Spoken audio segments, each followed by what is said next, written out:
नमस्कार, मैं धीरेंद्र, आप देख रहे हैं मिरर मीडिया। एक बार फिर से स्वागत है आपका बंगाल एक्सप्रेस में। एक नजर डालते हैं पूर्वी बर्धमान के गुस्कारा से ऐसी खबर सामने आई है जो यह यकीन दिलाती है कि इंसानियत आज भी जिंदा है।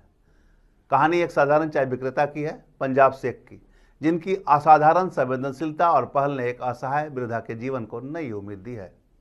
65 वर्षीय कृष्णा घोष पिछले कई वर्षों से एक जीर्ण शीर्ण, गंदगी से भरे घर के बरामदे में अकेले रह रही थी।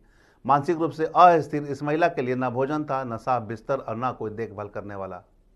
जब पंजाब शेख को इस हालात की जानकारी मिली तो उन्होंने न सिर्फ खुद जाकर वृद्धा का हाल जाना बल्कि वहां की सफाई कर तिरपाल लगवाया, कंबल कपड़े दिए और भोजन की व्यवस्था भी की। उन्होंने यह सुनिश्चित किया कि उस महिला को अब कोई असुविधा ना हो। इस पहल में उनका साथ दिया कलाकार और सामाजिक कार्यकर्ता कार्तिक दास ने। साथ ही कई स्थानीय लोग और पुलिसकर्मी भी इस प्रयास में आगे आए। गांव, समाज और प्रशासन सब ने इस मानवता से भरे कार्य की प्रशंसा की। यह कहानी सिखाती है कि जरूरतमंद की मदद के लिए बड़े संसाधनों की नहीं बल्कि एक बड़े दिल और नेक इरादों की जरूरत होती है।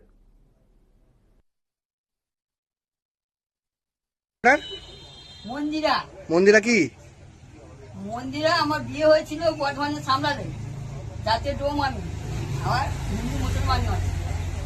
আচ্ছা, তো এখন খাওয়া দাওয়া কে দেয় আপনাকে এখানে? রতনতলা একটা বিয়ে হয়েছিল লাভ করে আচ্ছা, চাকরি রাখার জন্য টিকিট কাউন্টারে ছিলাম।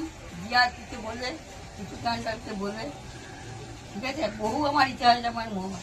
তো এখানে আপনি এলেন কিভাবে? এখানে আরে বাবা এখানে আমার যেখানে জায়গা ওখানে ধর্ম কৃষ্ণ ধর্মের কালী মনুষ্য গোমতী 5 ঠাকুর নামে আমার কাছে চাপ আছে। ওখানে যাওয়ার আগে আমার এক ভাইয়ের কাছ থেকে আমি শুনতে পাই, ভাই এক কলকাতার বড় পেপারে কাজ করে। তো সেই ভাইয়ের কাছ থেকে আমি শুনতে পেয়ে সেখানে আমরা দৌড়ে যাই।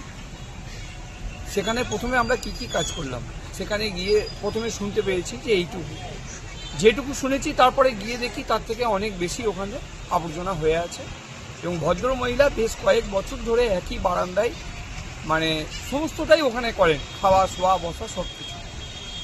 তো দেখে আমাদের খুব খারাপ লাগলো। তারপরে আমরা নিজেদের কাজ শুরু করলাম। সেখানে প্রথমে অনেক জঙ্গল হয়েছিল, সেই জঙ্গলগুলোকে যে পরিষ্কার করলাম। সেই জঙ্গলগুলো পরিষ্কার করার পরে সেখানে ব্লিচিং পাউডার দিলাম। ব্লিচিং পাউডার দিয়ে জায়গাগুলোকে যত জীবাণু, অনেক পোকামাকড়ও ছিল সেখানে আমরা দেখতে পাই যে ছোটোখাটো অনেক পোকামাকড়ের মধ্যেও ছিল। সেই পরিষ্কার পরিচ্ছন্নর পরে সেখানে খাবার তুলে দেওয়া হয়। আমাদের কার্তিক দাও গেছিলেন, আমাদের মহেশ ভাই সঙ্গে গেছিলেন, সঙ্গে আমাদের বন্ধু অমরদেব গেছিল, সঙ্গে যে আমাদের সোমনাথ মণ্ডল আমাদের সাথে গেছিল। তো ওখানে খাবার তুলে দেওয়া হয়, কম্বল তুলে দেওয়া হয়, শাড়ি তুলে দেওয়া হয়। আমরা এইসব করি গিয়ে। তো কি উদ্দেশ্য নিয়ে এটা করলেন আপনারা? দেখুন, এটা উদ্দেশ্য আমাদের মানুষ হয়ে মানুষের কাছে একটু থাকা, প্রথম কথা। দ্বিতীয়ত কথা আমাদের খুব খারাপ লাগে আমরা এইভাবে আমরা কি সুন্দরভাবে আমাদের জীবন চালাচ্ছি, আরে মানুষ হয়ে একটা মানুষ যদি সেই মানে নোংরা আবর্জনার মধ্যে পড়ে থাকে, সেটা আমাদের খুব খারাপ লাগে।